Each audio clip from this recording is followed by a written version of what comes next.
What happens when a racist man in a MAGA hat punches a black man, unknowingly assaulting the mayor? Get ready for an intense story that might hit too close to home for many of you. The afternoon air was thick with the hum of everyday life as Mayor James Parker strolled into the suburban grocery store. Clad in a casual button-up shirt and jeans, he looked like any other shopper, his cart already half filled with groceries. For James, small errands like this were a way to stay grounded, a brief respite from the pressures of leading a city. At the self-checkout stations near the entrance, a man in a red MAGA hat was gesturing wildly, phone pressed to his ear. Doug Simmons's voice cut through the murmur of the store like nails on a chalkboard. "I'm telling you," Doug said loudly, not caring who listened, "this country's gone to hell. You can't walk 3 steps without seeing some idiot running the show who shouldn't be there." Doug glanced over his shoulder,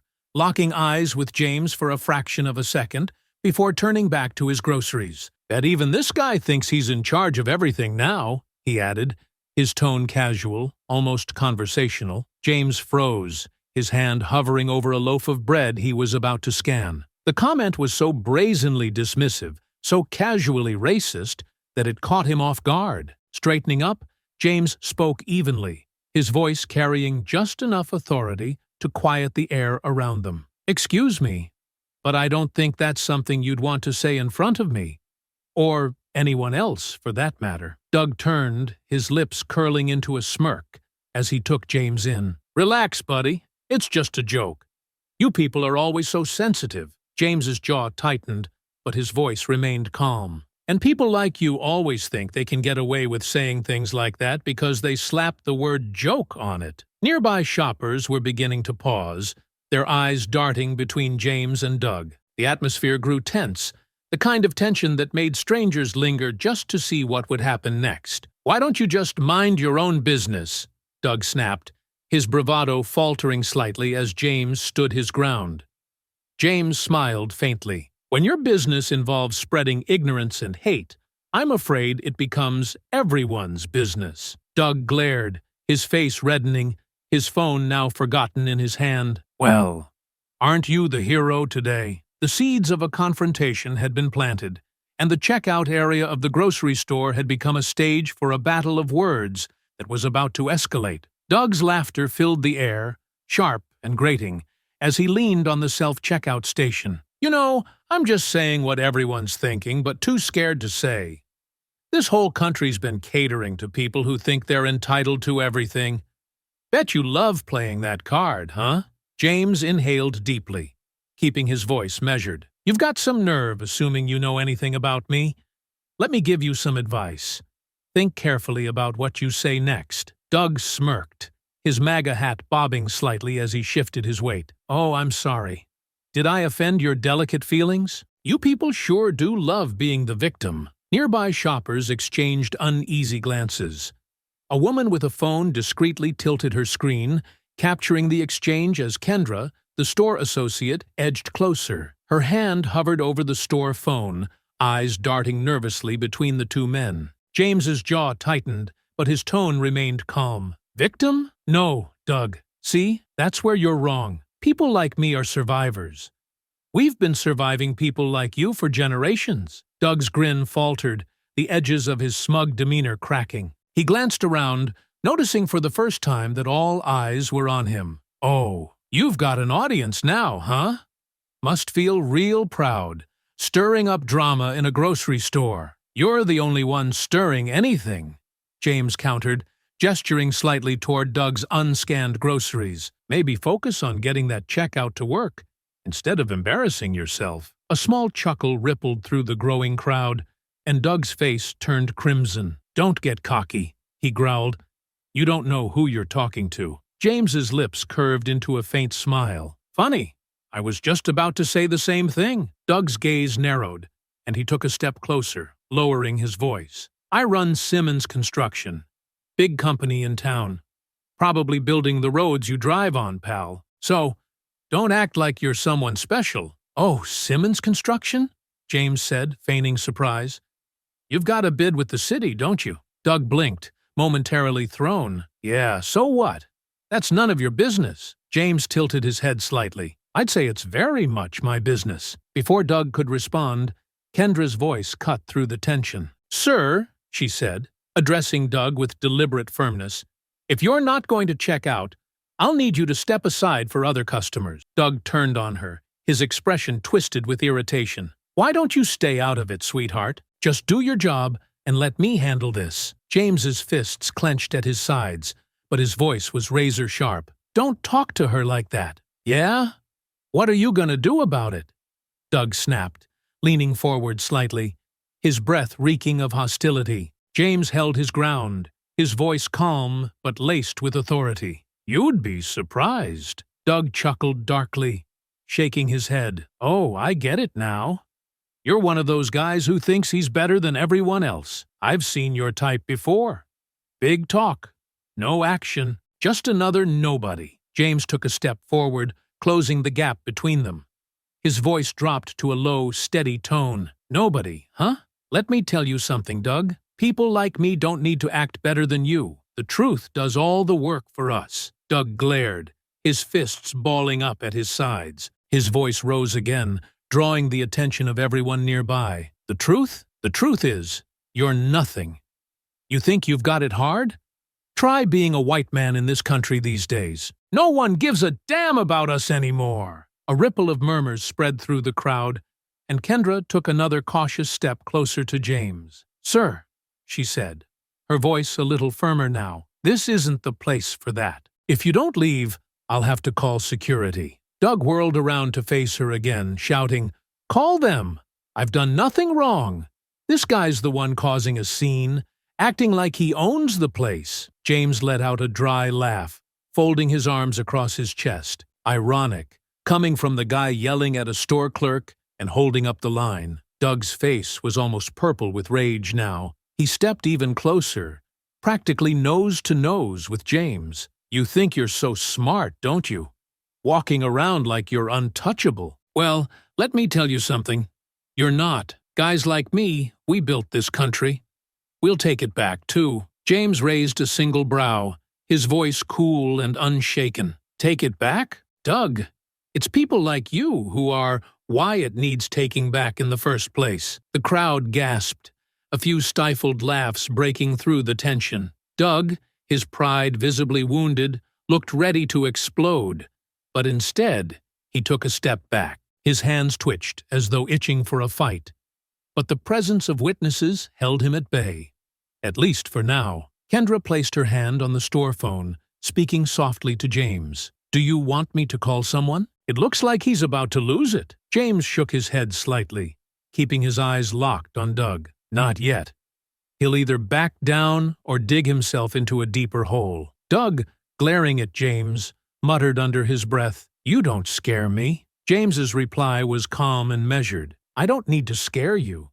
The truth will do that on its own. The tension in the room thickened, the confrontation simmering just below a boiling point. The punch hadn't come yet, but the threat of it loomed heavy in the air. Doug's sneer grew wider as he leaned closer to James, his face a mix of mockery and rage. You sure have a lot to say for someone who doesn't know when to shut up. James stood his ground, his posture calm but unyielding. You sure have a lot of anger for someone who walked into this store without a reason to be mad. Doug barked a laugh, the sound grating and filled with venom. You think I'm mad? No, I'm just tired. Tired of guys like you who think they can walk around like they own the place. James tilted his head slightly, his voice cutting through the tension. And what exactly is it you think I own, Doug? An ability to think before I speak? I'm happy to loan you some if that's what you're missing. A few stifled laughs rippled through the crowd of shoppers now gathered near the self-checkout area. Doug's face flushed deeper, his fists clenching at his sides as he glanced around, realizing he was being watched. Laugh it up, Doug growled, his voice rising. You don't scare me. You're nothing but a loudmouth who doesn't know his place. James's brow furrowed, but his voice remained even. And where exactly do you think my place is, Doug? Because the way I see it, my place is anywhere I choose to stand. Doug's smirk faltered as the words landed. He stepped closer, his chest puffed out in an attempt to regain control of the situation. Your place is somewhere else, somewhere far from people like me who built this country. James exhaled sharply, a bitter laugh escaping him. Built this country? You mean people like you who think they're owed something just for showing up? Doug took another step forward, his voice dropping into a menacing growl. You think you're better than me? James met Doug's gaze, unflinching. No, Doug. I don't think I'm better than you. I just refuse to let you drag me down to your level. Doug's breath hitched, his eyes darting to the crowd of onlookers. A few phones were now openly recording, red lights blinking. He turned back to James, his face twisted with fury and embarrassment. You think you're so clever, standing here mouthing off while everyone watches. James's tone sharpened, clever enough to know when someone's trying to pick a fight they can't win. Doug's hand twitched at his side, and for a moment it seemed like he might lash out. Instead, he slammed his hand down on the self-checkout station, rattling the machine. You're real smug for someone who doesn't belong here. James raised an eyebrow. Doesn't belong here? That's funny. I don't remember asking for your permission to shop for groceries. Kendra, the store associate, finally spoke up from a few feet away. Sir, she said, addressing Doug with deliberate firmness, if you're not going to check out, I'll have to ask you to leave. Doug whirled on her, his voice dripping with disdain. Why don't you mind your own business, sweetheart? Stick to bagging groceries or whatever it is you're supposed to be doing. James's fists clenched, but he stayed composed, his voice cutting through Doug's tirade. That's enough.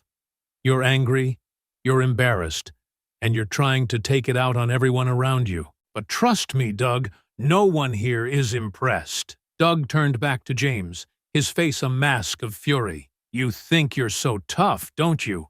Hiding behind your words, acting like you're untouchable. James took a single step forward, closing the distance between them. Tough? No, Doug. Tough is standing up to bullies like you and not letting them get the last word. Doug's chest heaved as he struggled to come up with a response. His hand twitched again, and the tension in the air thickened. The crowd was completely silent now, every eye fixed on the two men. Kendra's hand hovered over the store phone, her fingers trembling as she waited for the inevitable. You know what? Doug spat, his voice loud and angry. I've had enough of this. He stepped forward, shoving James hard in the chest. James staggered back, but didn't fall. His gaze locked on Doug with a steady intensity. Big mistake, James said quietly, his voice low and dangerous. Doug smirked, stepping back slightly. What are you going to do about it? Call the cops? Go ahead. You're nothing. Nobody's going to listen to you. Kendra, now visibly upset, dialed the store phone. I'm calling security, she said, her voice trembling but firm. James held up a hand, his eyes never leaving Doug. Not yet. Let him dig his own hole. Doug laughed bitterly, shaking his head. You've got nothing on me. You think standing here looking all high and mighty makes you better than me? No, James replied, his voice steady. What makes me better than you, Doug, is that I don't need to hit people to prove a point. The crowd murmured in agreement, the tension in the air still electric. Doug's face twisted in rage, his body trembling as he struggled to contain himself. The moment was on a knife's edge, the threat of violence hanging heavy in the air. Doug's breathing grew heavier, his chest rising and falling as he glared at James. The silence in the store was suffocating, broken only by the occasional beep of a self-checkout machine in the distance. But no one was paying attention to their groceries anymore. You think this is funny?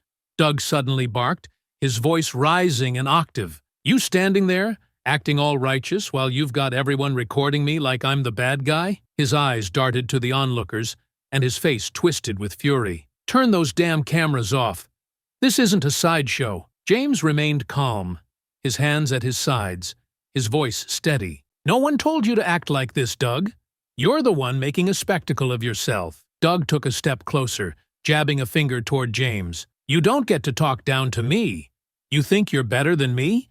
You're not. You're just another... He cut himself off, his mouth twisting into an ugly smirk. Never mind. You know exactly what you are. James's jaw tightened, but he refused to react to the bait. Go ahead and say it, Doug. Let everyone here see you for who you really are." Doug's face turned beet red, and he threw his hands in the air, shouting now, "This is what's wrong with this damn country. People like you running around thinking you can do whatever you want, like you're untouchable. Well, newsflash, pal, you're not." Nearby, Kendra clutched the phone, visibly trembling but still standing her ground. "Sir, I need you to leave the store now, or I'm calling security." Doug spun toward her, his voice booming. "Shut up. You don't get to tell me what to do. I'm not leaving until I'm damn good and ready." James took a step forward, his tone dropping to a dangerous calm. "That's enough. You don't get to yell at her. You don't get to bully anyone here. If you can't control yourself, leave before you make this worse for yourself." Doug turned back to James, his eyes wild with rage. "Worse for myself? You don't get to tell me what to do. Who do you think you are, huh? You think you're better than me? Smarter than me?" James's eyes narrowed, his voice sharper now. "Smarter than a man who's digging his own grave in front of a crowd?" "Absolutely." The crowd stirred, a few quiet laughs rippling through the tension. Doug's face contorted, and his hands trembled as he clenched his fists. His voice rose to a fever pitch, shrill and irrational. "You're nothing! Nothing! You think you can walk in here and make me look bad? No, no, no, that's not how this works. I'm not the problem. You are. People like you are the problem." James's voice cut through Doug's rant, calm but commanding. "People like me? What does that mean, Doug? Say it." Doug's lips curled into a sneer, his voice venomous. "You know damn well what it means. You people always playing the victim, always making it about race. You've got everything handed to you, while guys like me work for it. And then you have the nerve to lecture me?" The words hung heavy in the air, a collective gasp rippling through the crowd. Kendra took a small step back, her hand shaking as she clutched the phone. James tilted his head slightly, his voice low and cutting. "You've been standing here yelling and screaming, making a fool of yourself, and you have the nerve to call me entitled? Doug, you're not just embarrassing yourself. You're showing everyone here exactly why the world is the way it is. And guess what? It's not because of people like me." Doug's body trembled with barely contained fury, his fists clenching and unclenching as the crowd stared, phones still recording every word. Finally, something in him snapped. "You smug son of a—" Doug lunged forward, his fist flying through the air. The punch landed squarely on James's jaw, the sickening thud echoing through the silent store. James staggered back a step, his hand instinctively going to his face. The crowd gasped, several people stepping forward to intervene, but James held up a hand to stop them. Straightening slowly, James met Doug's gaze, his expression calm and controlled despite the redness blooming on his jaw. "You really just did that," he said quietly, his voice filled with quiet disbelief. Doug's chest heaved, his fist still clenched as he stood there, glaring at James like a predator waiting for a reaction. Kendra didn't hesitate this time. She pressed the store phone to her ear, her voice shaking as she spoke. "We need security and the police at the front. Now." Doug's smirk returned, though it was weaker now, the weight of what he'd done starting to sink in. "Go ahead," he muttered. "Call the cops. I don't care." James wiped the corner of his mouth, where a faint smear of blood had appeared. His voice was low and steady, each word carrying the weight of the moment. "Big mistake, Doug. Big mistake." The tension in the air shifted as the weight of what had just happened settled over the room. The crowd, once murmuring, fell silent, every eye fixed on Doug as the sound of approaching footsteps signaled the arrival of store security. The sound of hurried footsteps echoed across the store as two security guards rushed toward the commotion. The first guard, a stocky man with a badge pinned to his chest, immediately took in the scene. The crowd of shocked onlookers, James standing tall with a visible mark on his jaw, and Doug, still breathing heavily, his fists clenched at his sides. "Sir, step back!" the guard barked, his voice sharp and commanding as he approached Doug. "Right now!" Doug spun to face them, his expression a mixture of rage and panic. Oh, great. Now you're sending mall cops after me? What are you gonna do? You think you can touch me? The second guard, a lean woman with sharp eyes, stepped forward. Sir, you need to calm down and wait here until the police arrive. Put your hands where we can see them. Doug sneered, throwing his arms wide in defiance. You want my hands? Here they are. He waved them dramatically before jabbing a finger toward James. But you better deal with him too. He started this whole damn thing. He thinks he's untouchable. James didn't flinch, his gaze steady as he locked eyes with Doug. No one started anything except you, Doug. Everyone here saw it. That's a lie, Doug shouted, his voice cracking as his words grew more desperate. You're all against me. This is a setup. He's playing you, all of you. You're just eating it up because he's got you brainwashed. The stocky guard stepped closer, his hand resting near the baton on his hip. Sir, I'm not going to ask again. Step back and keep your hands visible. Doug let out a bitter laugh, shaking his head. Oh, now I'm the bad guy. That's rich. Just because he stood there running his mouth. I'm the one who's getting blamed? Unbelievable. The female guard motioned to her partner. We need to restrain him until the police get here. He's escalating. Doug's eyes widened as the two guards stepped toward him. You're kidding me. Restrain me? For what? I didn't do anything wrong. He stepped back, his hands now clenched into fists, his entire body trembling with fury. You assaulted someone in front of a dozen witnesses, the stocky guard replied, his tone firm but calm. Now, don't make this harder than it has to be. Doug roared, his voice bouncing off the walls of the store. This is bullshit. He provoked me. He pushed me to it.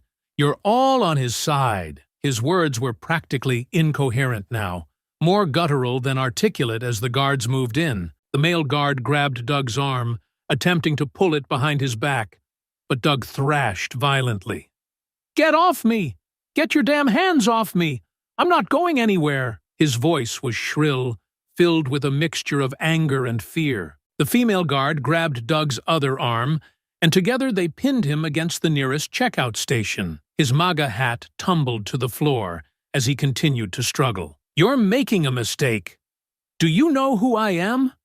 I'll sue all of you. You can't treat me like this. Stop resisting! The male guard barked, his grip tightening. Doug's face pressed against the hard plastic of the checkout station, his voice muffled but still frantic. I'm not resisting. This is harassment, Doug screamed. He's the one you should be arresting. He's the problem. James stood a few feet away, his arms crossed as he watched the scene unfold. Despite the ache in his jaw, his expression remained calm, his silence speaking volumes. The crowd murmured, a mix of shock, indignation, and quiet satisfaction rippling through the onlookers. Kendra, still clutching the store phone, spoke softly into it. They've got him restrained now. Can you let the officers know? Thanks. She hung up and approached James cautiously. Are you okay, sir? That looked like a pretty hard hit. James nodded, offering a faint smile. I'm fine. I've dealt with worse. But thank you, Kendra. You handled this better than most would have. Doug's muffled screams continued as the guards tightened their grip on him. You think this is over? It's not over. You're all gonna regret this when my lawyers get involved. I'll have all your jobs. The female guard leaned closer, her voice calm but firm. Sir, you need to stay quiet and wait for the police. The more you yell, the worse you're making this for yourself. Doug thrashed one last time, letting out a guttural growl before finally going limp, his breathing heavy and erratic. His face was beet red, his hair disheveled, and his eyes darted around wildly as if searching for someone to validate his rage. The sound of sirens grew louder in the distance, and the male guard glanced toward the entrance. Cops are here. Let's keep him restrained until they take over. James took a deep breath, glancing at Kendra. Thank you for calling them. You did the right thing. Kendra's lips tightened into a small smile. Someone had to. People like him don't get to just walk away from this. The sirens wailed louder as the police arrived, their presence signaling the next phase of the confrontation. Doug, now subdued but still muttering curses under his breath, was about to face the consequences of his actions in full view of the crowd. The wail of sirens grew louder, reverberating through the glass doors at the front of the store. Shoppers parted like a wave as two uniformed officers entered briskly, taking in the scene. Doug was still pinned against the checkout station, muttering under his breath while the security guards maintained their firm grip. One officer, a tall man with a commanding presence, approached the guards. "What's going on here?" he asked, his eyes flicking between Doug, the guards, and James, who stood a short distance away with his arms crossed. The male security guard spoke first. "This man assaulted a customer. He's been resisting us since we intervened. Witnesses and video footage confirm what happened." Doug's head shot up, his face red and glistening with sweat. "That's a damn lie. I was provoked. He's the one who started this." He jerked his chin toward James, his voice rising again. "They're all against me. They've set me up." The officer raised a hand, his voice calm but firm. "Sir, calm down. You'll get your chance to explain." He turned to the crowd, addressing the nearest witnesses. "Can anyone confirm what happened here?" Kendra stepped forward, her phone in hand. "I saw the whole thing. That man," she pointed to Doug, "shoved and punched him." She glanced at James, her voice steady. "He didn't do anything to provoke it. I've got video proof if you need it." A murmur of agreement rippled through the onlookers. A few others nodded and stepped forward, offering their phones to the officers. The second officer, a younger woman, collected one of the phones and reviewed the footage quickly. Her expression hardened as she watched, and she glanced at her partner. "It's clear. He's the aggressor." The first officer turned back to Doug. "Sir, I need you to cooperate. You're under arrest for assault." Doug's eyes widened in disbelief. "Arrest? Arrest? Are you kidding me? For what? For defending myself?" The officer ignored him, nodding to the security guards. "We'll take it from here." As the guards released him, Doug tried to twist away, but the officers were faster. They cuffed him smoothly, ignoring his protests as he squirmed and shouted, "This is a joke! You're all in on this!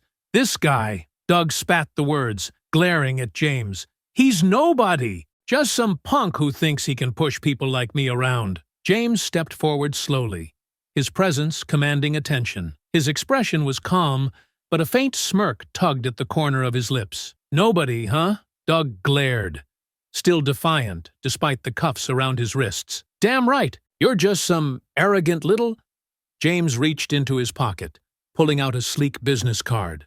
Holding it up between two fingers, he let the light catch the embossed lettering before handing it to the arresting officer. The officer's eyes flicked to the card and then widened slightly in recognition. He straightened, his tone shifting to one of respect. "Mayor Parker." A ripple of murmurs passed through the crowd, shoppers exchanging wide-eyed looks as the weight of the revelation hit. Phones shifted angles to capture the moment as Doug froze, his mouth hanging open in stunned disbelief. What did he just say?" Doug stammered, his voice cracking. James crossed his arms, his smirk widening. "That's right, Doug. You just assaulted the mayor of this city." Doug's jaw worked, but no sound came out. His face turned an alarming shade of red as he sputtered, "No, you're lying. This can't—" "Oh, it's true," James interrupted smoothly, his tone sharp enough to cut. "You've spent the last 15 minutes shouting at the top of your lungs, digging yourself into a hole in front of an entire store full of witnesses.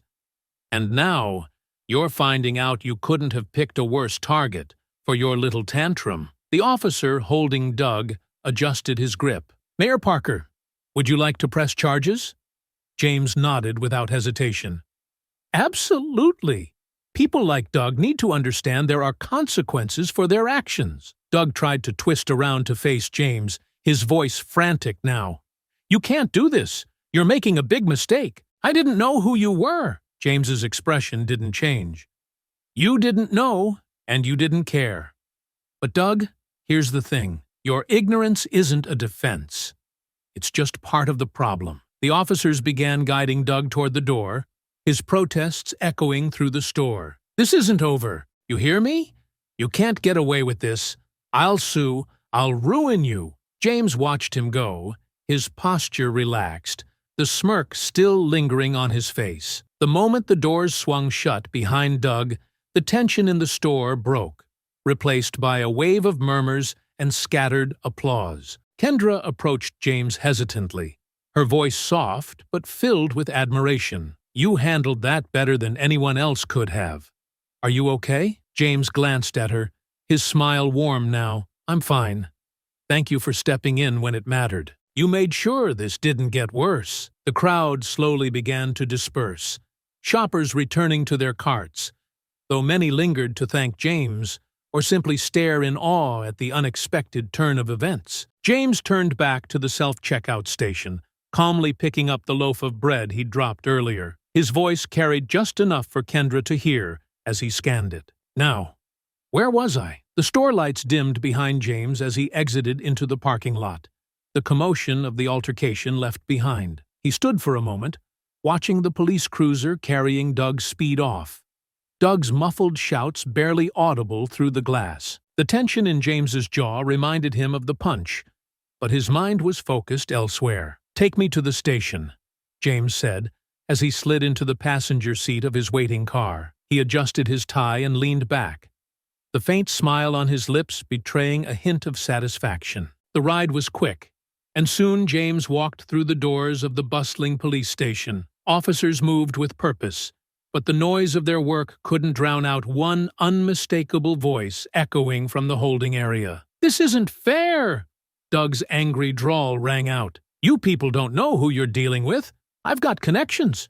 You'll regret this." James approached the duty officer at the front desk, who straightened immediately upon recognizing him. "Mayor Parker," the officer greeted, a mixture of surprise and deference in his tone. "The suspect is in holding. We've got witness statements, video evidence, and security reports ready to go. We're processing the charges now." "Good," James replied calmly. "I'd like to see him." The officer hesitated before gesturing down the hall. "Right this way, sir." The closer James got to the holding area, the louder Doug's voice became, his words a chaotic mix of insults and self-pity. "This is a setup. That guy provoked me. You're all gonna pay for this when my lawyers get involved." James stepped into view, his hands in his pockets, his expression calm and unreadable. Doug froze mid-rant, his face a mix of fury and disbelief as his eyes locked on James. "You!" Doug spat, rushing to the bars. "What the hell are you doing here? You here to gloat?" James stopped a few feet away, tilting his head slightly. "Not at all, Doug. I'm here to make sure everything is handled properly.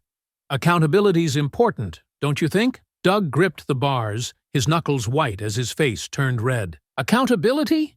You've got some nerve talking about accountability. You provoked me. This is your fault." James raised an eyebrow, his tone as steady as ever. "Doug, you threw the punch.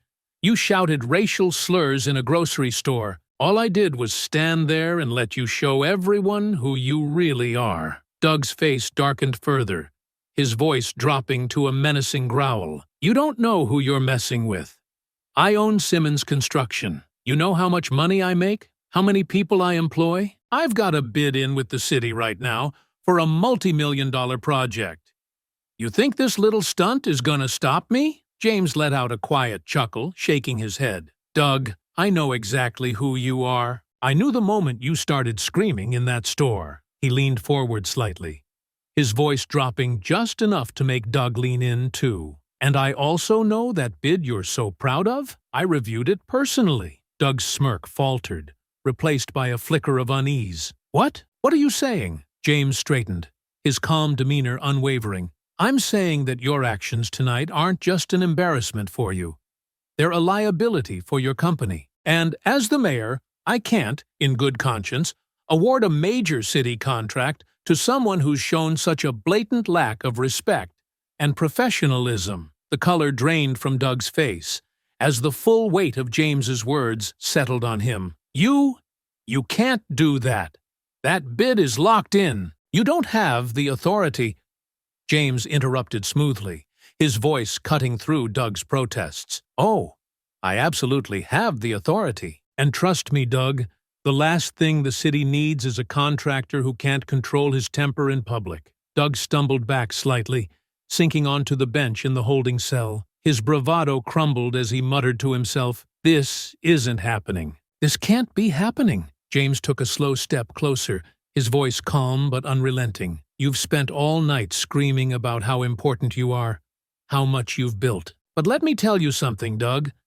Tonight, all anyone is going to remember is how quickly you tore yourself down." Doug's head snapped up, his face flushed with desperation. "Look, I didn't know who you were, okay? I didn't mean for things to get out of hand. You've got to give me a break here." James tilted his head slightly, his tone sharp. "A break, Doug? You didn't care who I was when you were shouting insults in that store. You didn't care when you threw that punch. And now you expect me to care about your excuses?" The officer who had escorted James stepped forward. "Mayor Parker, the charges have been finalized. We're ready for your signature to move forward." James nodded, taking a step back from the bars. "Thank you, officer. Let's proceed." He turned to leave, but paused, glancing back over his shoulder at Doug. "By the way, Doug, you might want to start thinking about a new line of work. Something tells me this city won't be needing your services anytime soon." Doug sputtered, his words incoherent as James walked away. His protests echoed faintly behind him as James exited the holding area, the corners of his mouth curving into a faint, satisfied smile. The next morning, the video of the grocery store confrontation was everywhere. Recorded from multiple angles by shoppers, the footage showed Doug yelling, shoving, and eventually punching James. The audio captured every detail: Doug's racial slurs, his unhinged accusations, and his loud declarations about people like you ruining this country. The video ended with security pinning Doug to the counter as bystanders murmured in disbelief. By noon, the story had spread to major news outlets. Headlines like "Local contractor arrested for assaulting mayor" and "Caught on camera. Racist outburst leads to arrest" dominated TV and social media. Doug's face, distorted with rage, was impossible to miss. His words were dissected in talk shows and online comment sections, with commentators pointing out the irony of his behavior given his company's reliance on city contracts. James's phone buzzed continuously with messages of support from colleagues, friends, and community leaders. His press secretary had already scheduled a statement for later that day. When the time came, James stood in front of City Hall, his jaw still slightly bruised, but his posture steady and composed. "What happened last night was unfortunate, but it highlights a larger issue we all must confront," James said, his voice measured. "This is not just about me. It's about how we choose to treat one another as a community. Accountability matters, and I trust the justice system to handle this appropriately." The questions came quickly. Reporters asked about Doug, the city bid, and whether this would affect future projects. James's response was firm. "The city holds contractors to the highest ethical standards. Professionalism and respect are non-negotiable. Based on the events last night, Simmons Construction's pending bid is now under review." The message was clear. Doug's behavior wasn't just a personal failure, it was a professional liability. By evening, the repercussions were in full swing. Simmons Construction's website and social media pages were flooded with angry comments, calls for boycotts, and demands for accountability. Within hours, one of Doug's largest clients announced they were terminating their contract. "We do not condone the behavior displayed by Mr. B. Fowler Simmons," their statement read. Other clients quickly followed suit. By the next morning, Doug's company was in freefall. Local businesses severed ties, and Doug's business partners issued a statement condemning his actions. The financial fallout was immediate. Without the city bid or its major contracts, Simmons Construction faced insolvency. Outside City Hall, James attended a community fundraiser. The crowd greeted him with applause, their admiration for his composure evident. Throughout the evening, attendees approached him to express their support. An older woman shook his hand firmly, her eyes filled with gratitude. "Thank you for standing up to people like that," she said. "You showed everyone how to handle hate with dignity." James smiled, nodding. "Sometimes the best response to anger is calm.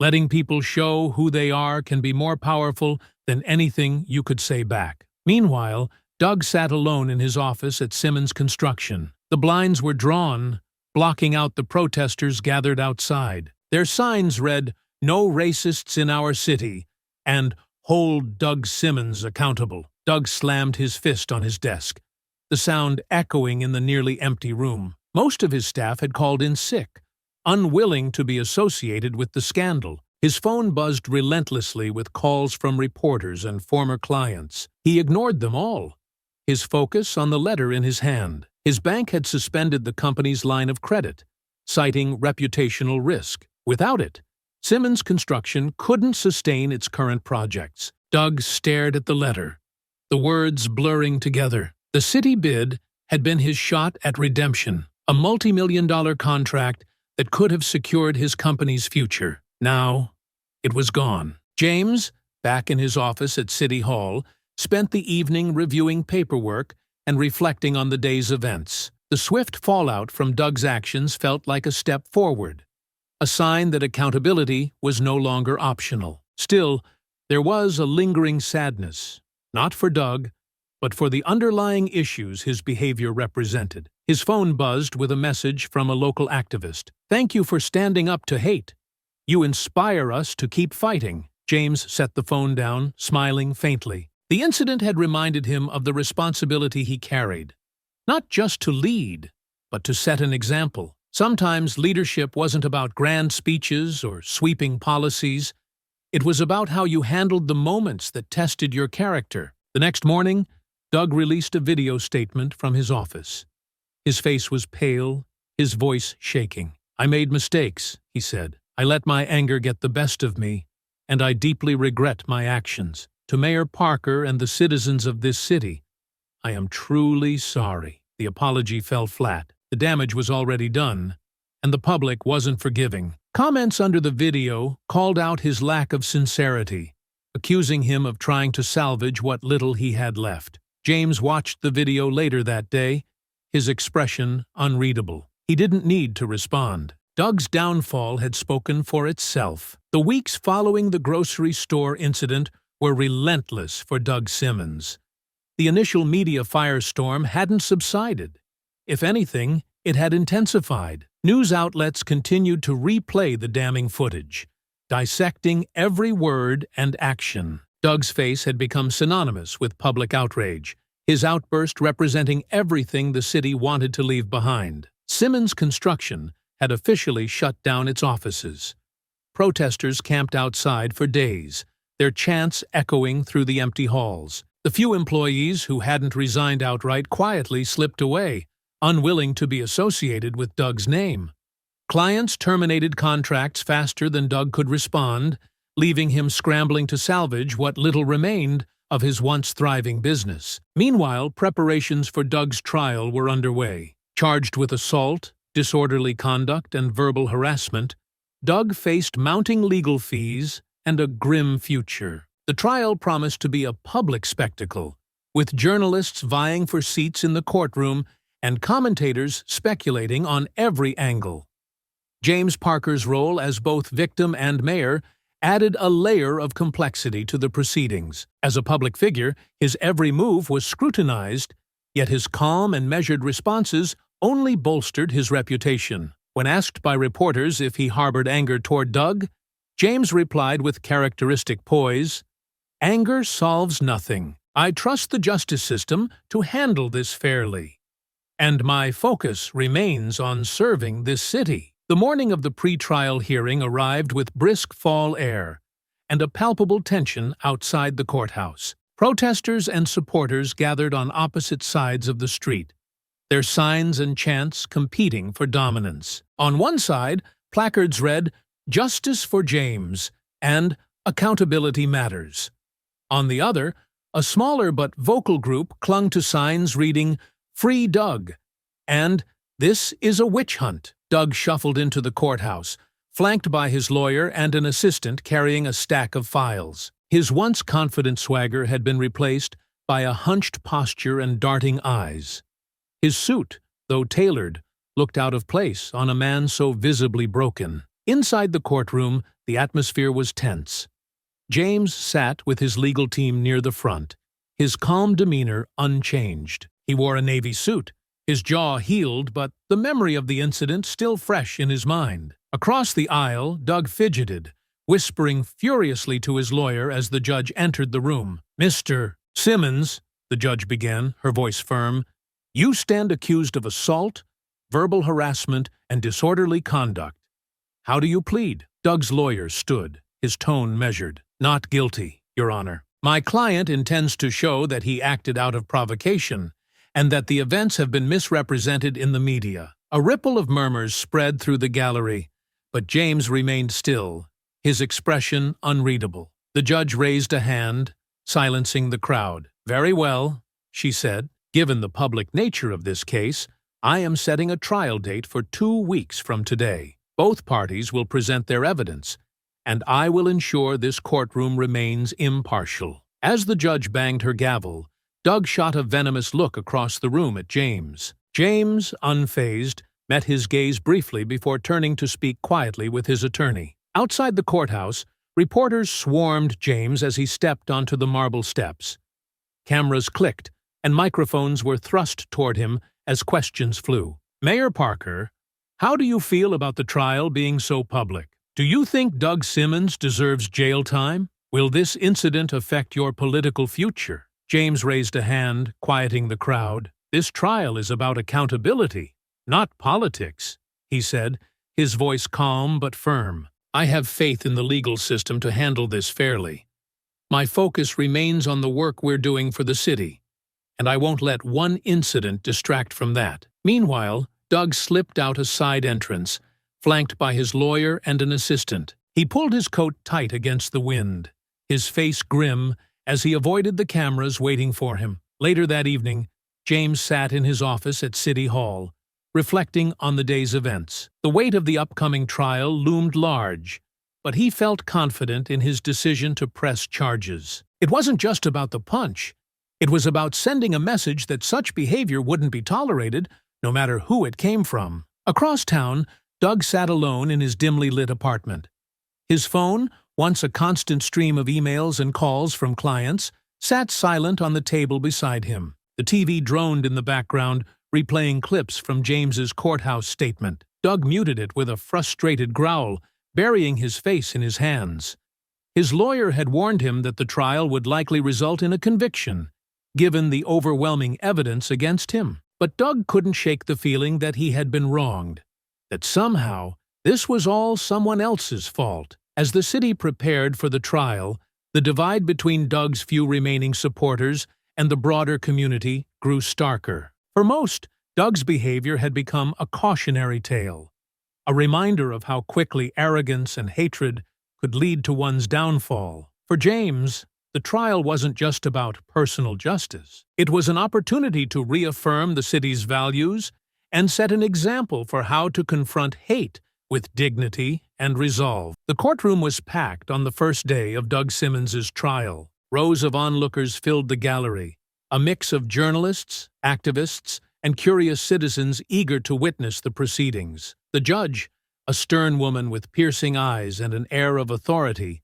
presided over the courtroom with an unwavering demeanor. Doug sat at the defense table, flanked by his lawyer, his face tight with tension. His once proud demeanor had been replaced by a nervous energy, his fingers tapping anxiously on the table. Across the room, James Parker sat calmly with his legal team, exuding the same quiet confidence that had carried him through the entire ordeal. The prosecution opened with a compelling statement, painting a clear picture of Doug's actions that night. "This is not a case of misunderstanding or misjudgment," the prosecutor said.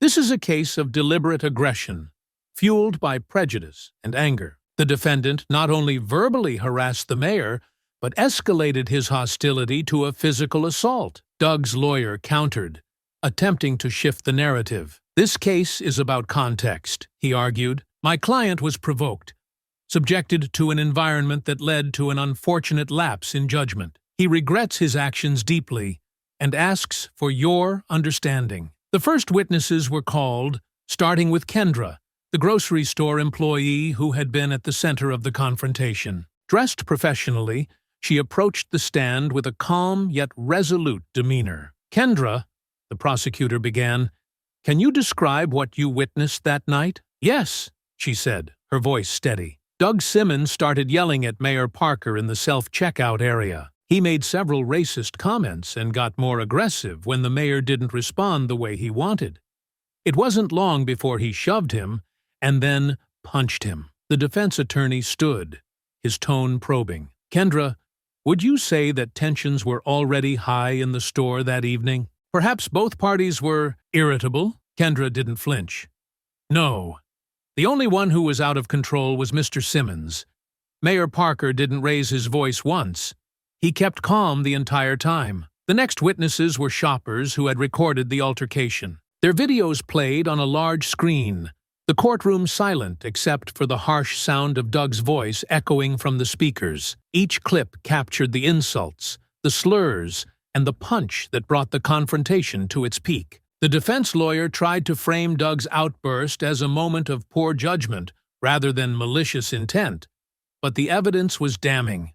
Each new video, each witness account, painted a picture of a man consumed by his own anger and prejudice. When Doug took the stand, the tension in the room thickened. He adjusted his tie nervously, his eyes darting between the judge, the jury, and James. "Mr. Simmons," his lawyer began, "can you tell us what was going through your mind that night?" Doug took a deep breath, his voice shaking. "I was frustrated. I had a bad day. And when I saw Mayor Parker, I didn't even know who he was.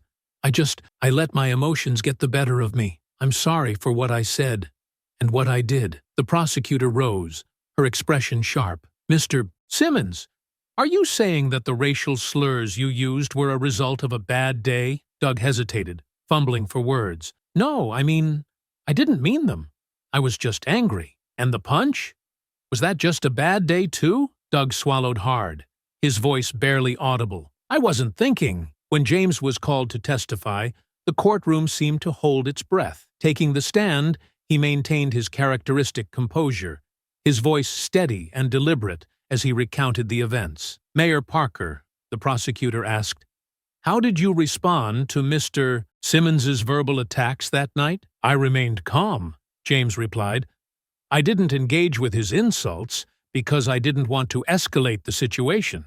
My focus was on de-escalation, but unfortunately, Mr. Simmons chose to escalate it himself." The defense attorney attempted to paint James as patronizing, suggesting his calm demeanor could have been perceived as condescending. James responded with quiet authority. "Choosing to stay calm isn't condescension," he said. "It's restraint. I didn't want anyone to get hurt that night, including Mr. Simmons." The prosecutor's closing argument was concise and powerful. "This case is about accountability. Mr. Simmons's actions were deliberate, and they had consequences. No one is above the law, and his position as a business owner does not exempt him from responsibility." Doug's lawyer, visibly flustered by the overwhelming evidence, made a final plea for leniency. "My client has learned from his mistakes. He deeply regrets his actions and asks for your understanding as he works to make amends." As the jury deliberated, the tension in the courtroom was palpable. Doug sat stiffly in his chair, his hands gripping the edge of the table. James, meanwhile, waited patiently, his calm demeanor never wavering. After several hours, the jury returned with their verdict.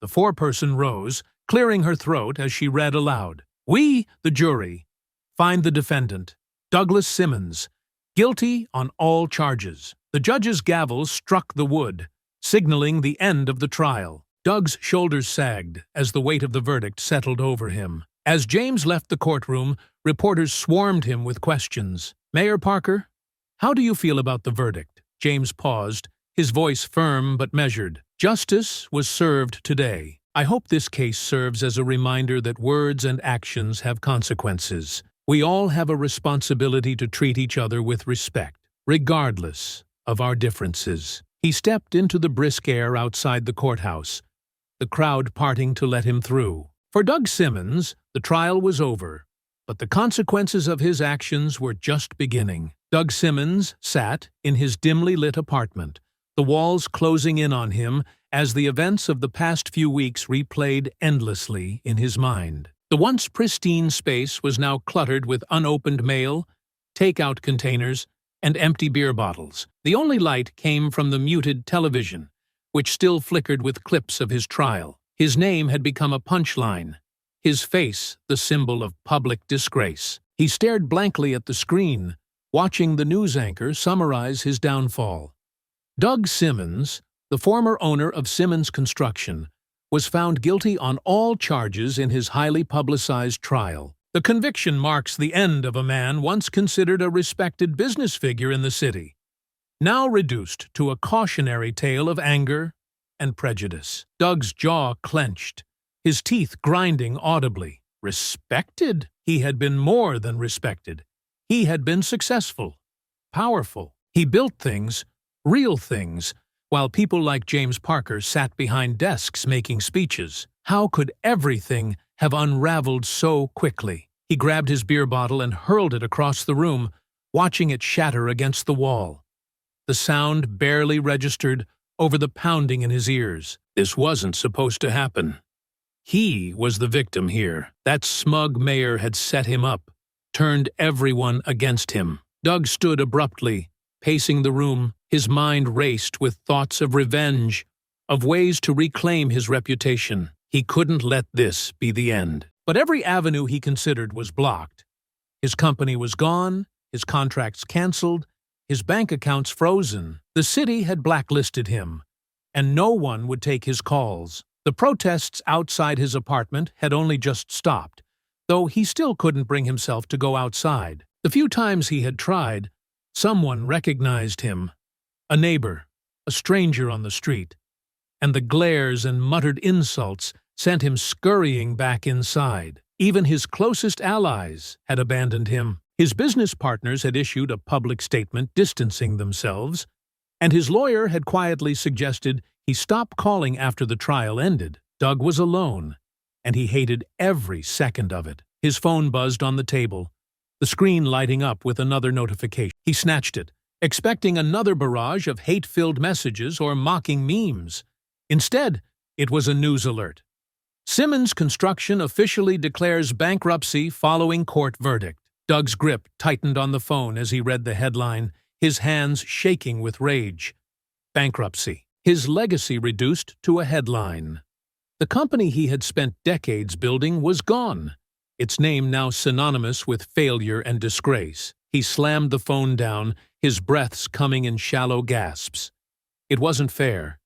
None of this was fair. If James Parker hadn't been there that night, if Doug hadn't been provoked, none of this would have happened. Doug's thoughts spiraled further, his mind grasping for someone to blame. The mayor, the store clerk, the bystanders with their phones, all of them had conspired against him. They wanted to see him fall. He stormed over to his desk, pulling open a drawer and rifling through its contents. Amidst old papers and scattered office supplies, he found the business card James Parker had handed him that night, the one that revealed his true identity. Doug stared at the card, his vision blurring with anger. The smooth lettering, James Parker, Mayor, seemed to mock him. He clenched the card tightly in his fist, crumpling it as if that would erase the man's name from his life. His mind churned with fantasies of confrontation, of walking into City Hall and demanding an audience. He imagined shouting down James in front of his staff, exposing the man for what he believed him to be, a fraud, a manipulator. But reality clawed its way back into Doug's thoughts. He knew he had no power left. No one would listen to him. The courts had already spoken, the public had moved on, and James Parker was untouchable. The realization hit Doug like a physical blow, his knees buckling as he sank into the nearest chair. He buried his face in his hands, his shoulders shaking with silent rage. For the first time, a small voice in the back of his mind whispered what he had refused to acknowledge. This wasn't anyone else's fault. The words, the actions, the punch, those were his choices. But that voice was drowned out almost immediately by the familiar swell of indignation. No, he thought bitterly. They'd pushed him to it. They'd forced his hand. Doug sat there for hours, lost in his own toxic cycle of blame and denial. The world outside moved on without him, his name slowly fading from headlines, but never forgotten. He was now a cautionary tale, a symbol of the consequences of unchecked anger and entitlement. In his solitude, Doug fumed, plotting imaginary comebacks that would never materialize. His downfall wasn't just financial or professional, it was personal, a spiral of bitterness that he refused to escape. Meanwhile, James Parker continued his work, his name associated not with the confrontation, but with his leadership and dignity. The city saw Doug Simmons for what he had shown himself to be, and they moved forward, leaving him behind. The city seemed to breathe easier in the weeks following the trial. The noise of Doug Simmons's downfall had faded into the background, replaced by stories of progress and hope. James Parker had returned to his daily routine as mayor, his focus on community projects and initiatives to address the very issues the confrontation had highlighted. Sitting at his desk late one evening,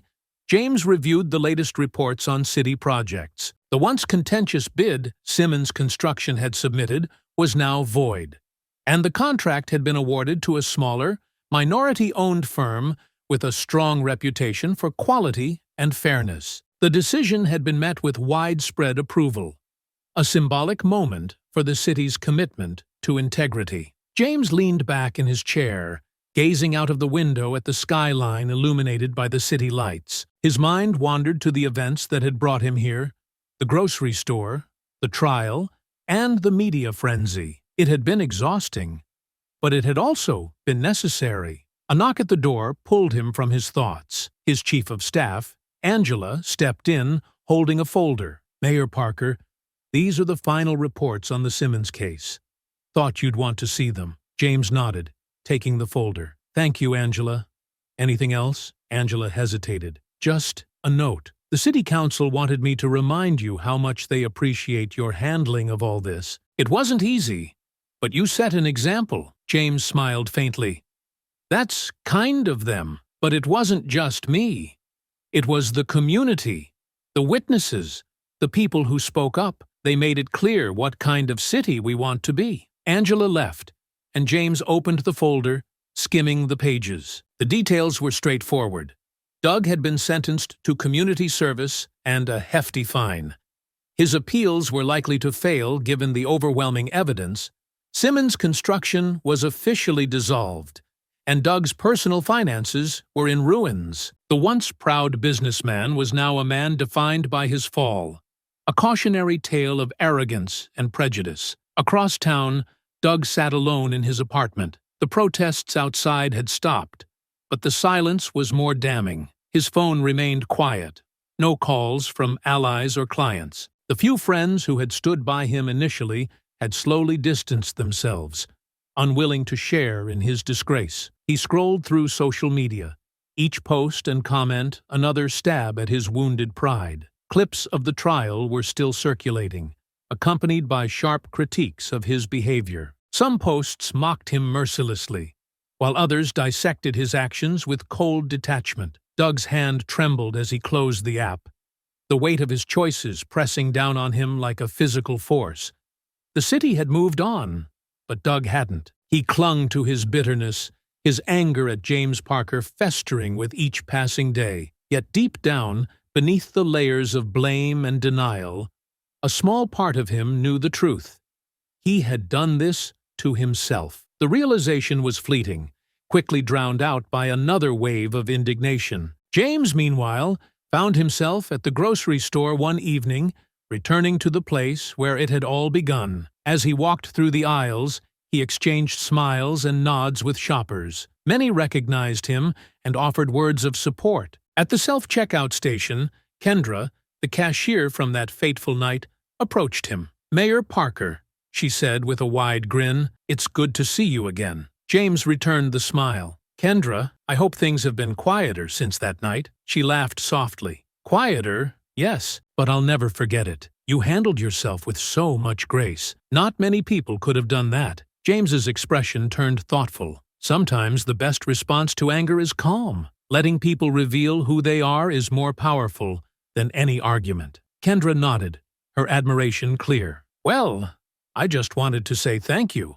for standing up for what's right and for showing everyone how to handle hate with dignity. James paid for his items and left the store, the cool evening air greeting him as he stepped outside. He paused for a moment, looking up at the stars scattered across the night sky.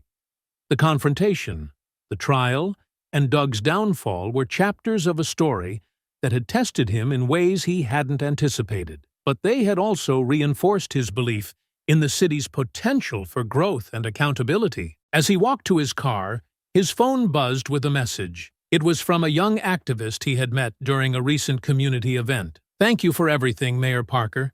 You've shown us how to lead with strength and grace." James smiled, slipping the phone back into his pocket. The work was far from over, but moments like this reminded him why he had taken on the responsibility in the first place. Leadership wasn't just about policies or speeches. It was about showing up, standing firm, and setting an example, even when it wasn't easy. Doug Simmons had fallen, his own actions bringing him to ruin. But James's focus wasn't on the past or on Doug's failures. It was on the future and the people of his city, who deserved leaders who stood for justice, integrity, and hope. With that thought, James started his car and drove into the night, ready to face whatever came next.